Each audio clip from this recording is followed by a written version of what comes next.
Week 12 of the fantasy football season. His quarterback starts every matchup this week. Pittsburgh Steelers at the Cleveland Browns. So Russell Wilson, he's been pretty solid over the last month of the season since he's become the starting quarterback for this Steelers team. But this week, I think he's a borderline option. I think we're going to see a lot of running the football. And this defense just dominate in a ball game where, you're in the third, fourth quarter and the Steelers are running down the clock a little bit and not throwing a lot. So Russell Wilson, some weeks he's going to put up weeks, and then weeks like last week where he didn't do much in that ball game you could get from him. So to me, he's a borderline option. Jameis Winston to sit. I know Winston, he has a big arm. He does put up a lot of yards, but also a lot of turnovers. And times he don't put up fantasy points. And this week in a tough matchup versus the Steelers, he's a sit. Tennessee Titans at the Houston Texans. Will Levis a sit. He's definitely improved a little bit over the last few weeks, but this is a tough matchup at a Texan defense that's really been ball hawks the last couple weeks. Getting to the quarterback, we saw it with the Lions, 5 interceptions. Saw it last week with the Dallas Cowboys. They dropped a couple interceptions, but had a fumble recovery touchdown.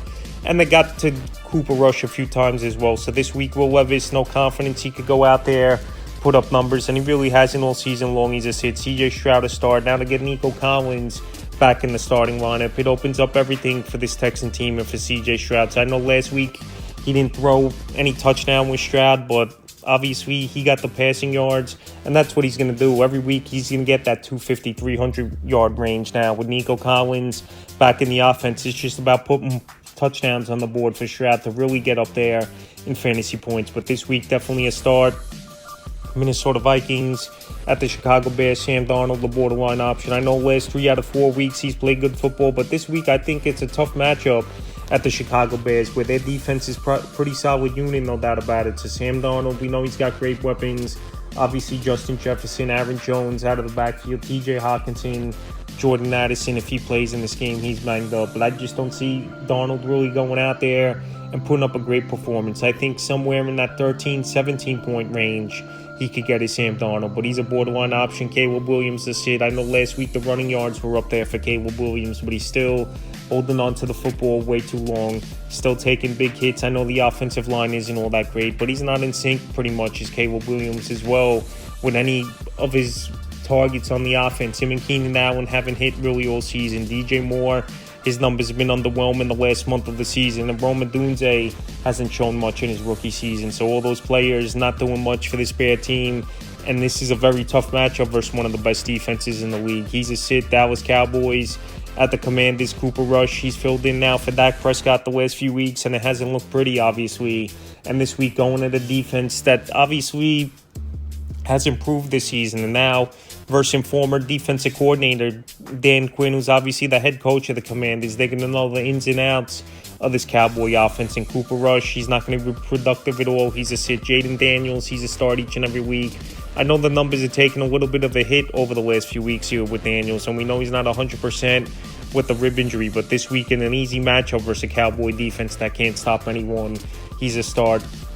New England Patriots at the Miami Dolphins. Drake May, it's been pretty decent, I thought, this rookie year so far in the games we've seen from him, but turnovers have definitely been an issue. And let's be honest, he really don't have a number one legit wide receiver is Drake May. So I think in the offseason they got to go out there and try to make some moves and get more proven receivers, and a true number one is New England. When you got Demario Douglas and Hunter Henry as your top 2 targets in the offense, it's going to be tough to put up points week in and week out. So I know May, he's got the running ability as well, but this week in Miami, I don't have much confidence that he could be someone to start. Tua is a start. This Dolphin team definitely playing better football, and they've scored 23 or more points in each game since Tua returned to the lineup. So I know Tyreek Hill not 100%.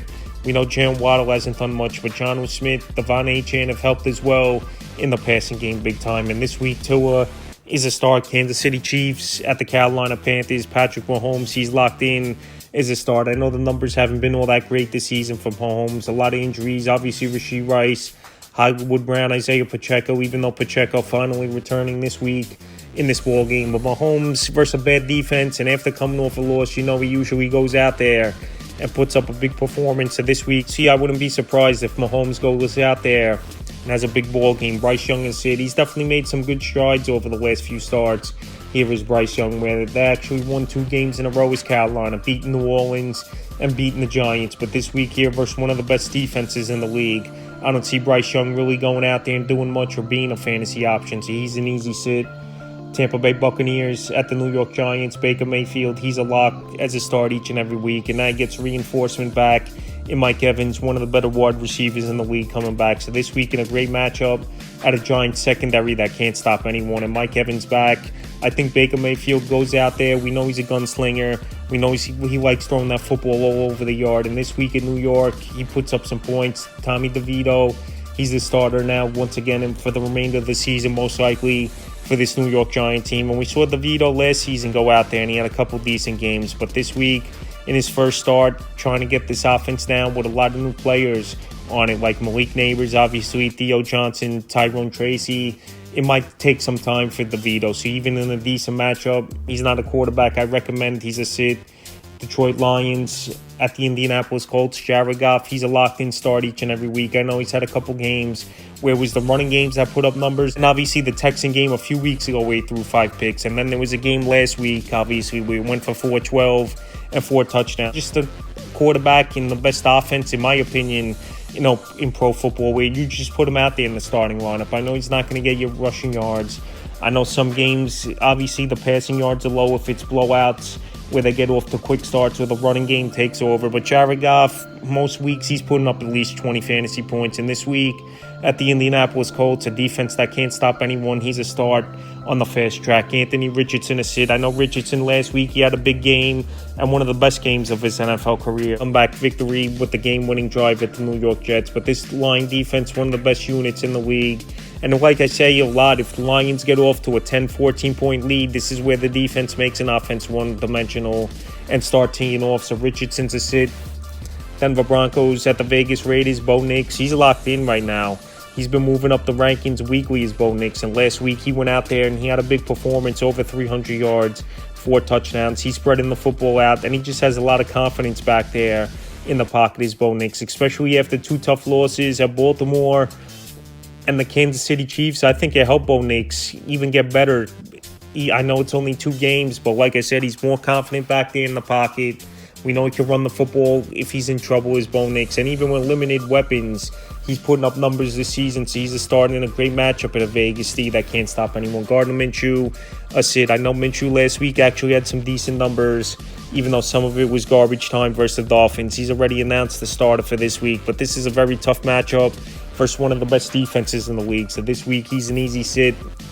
Arizona Cardinals at the Seattle Seahawks. Kyler Murray, I know some weeks the numbers aren't been great, but with his running ability and this offense really taking off the last couple weeks before their bye week, Kyler Murray's a must-start. Division ball game. He's very familiar, obviously, with Seattle, and their secondary isn't all that great. Now to the Seahawks, Geno Smith, he's a borderline option. I know Geno, they got good weapons, DK Metcalf, Jackson Smith-Njigba, Kenneth Walker out of the backfield, Tyler Lockett, but this is a tougher matchup, I believe, here for Geno Smith. And we've seen the inconsistent games where, let's say he goes out there, 200 yards, touchdown, interception, fumble loss. We've seen a lot of those type of games for Geno Smith, and this Cardinal team rejuvenated, coming off the bye week in first place in the NFC West. I think it's going to be tough sledding a little bit for Geno, so he's a borderline option. 49ers at the Packers. This could be the game of the week, in my opinion. Brock Purdy banged up a little bit with the shoulder injury, but Brock Purdy, he has great, obviously, targets in the offense. You got Deebo Samuel, even though it's a down year. George Kittle, hopefully he's back in this game. Jawan Jennings, who's been very good, and I think better than Brandon Ayuk was before he went out with the ACL. And then obviously Christian McCaffrey in the backfield. So this offense is loaded, no doubt about it. This Green Bay defense has definitely been leaky over the last few weeks here. And I think as long as Purdy plays, which he should, where he's day-to-day with the shoulder injury, he's a start. Jordan Love, he's a start weekly. We know he's got that old school mentality, spread the football out, take a lot of deep ball chances down the field, and he's got a big arm. And this week versus San Francisco, a defense that's vulnerable at times, giving up big plays. I think Jordan Love could go out there and put up some numbers. Philadelphia Eagles at the Los Angeles Rams. Jalen Hurts, he's a start for me in this game. One of the best quarterbacks in fantasy football. And ever since A.J. Brown and Devonta Smith returned to the lineup, it's been easy pickings here for Jalen Hurts. And this week in a matchup with a defense that isn't all that great, and on the fast track on Sunday night, I think Jalen Hurts could go out there have a big performance, so he's a must-start. Matthew Stafford, a borderline option. I know he went into New England last week. He threw for 4 touchdowns, and then we know he's got great receivers in Cooper Kupp, Puka Nacua. But this Philadelphia Eagle defense, they've been shutting teams down for the most part over the last month of the season. So this week, I think it's going to be a little bit tough sledding for Matthew Stafford. And we even saw a few weeks ago on Monday night with the Dolphins coming in. He didn't do much in that game. So I think we could see possibly a similar type of performance like we did in that game. So he's a borderline option to me. And the final game of the week, the Harbaugh Bowl on Monday night. Ravens at the Chargers. Lamar Jackson locked in, obviously top 1-2 quarterback, might win the MVP once again this season. I know last week a tough loss versus the Pittsburgh Steelers, but Lamar this week, he's going to bounce back. It's a decent matchup with the Chargers, where last week we saw Joe Burrow go out there, have a monster performance, so he's a start. Justin Herbert is start. He's really kicked it into gear over the last month of the season. Now he's comfortable in this offense with all new players, obviously Ladd McConkey, Will Disley, J.K. Dobbins, Quentin Johnson. Even though he was on the team last year as a rookie, he hasn't played much till this season. And Herbert, he's just spreading the football out. And I've said this a lot in videos. Herbert, he's a top 5 talent at the quarterback position. I know the numbers haven't been there. I know the playoff victories haven't been there. But now with a new nucleus and a new group of players, Herbert's starting to get it going. And this team's playing good football. So this week he's a start. So that's quarterback start sits every matchup for Week 12 of the fantasy football season.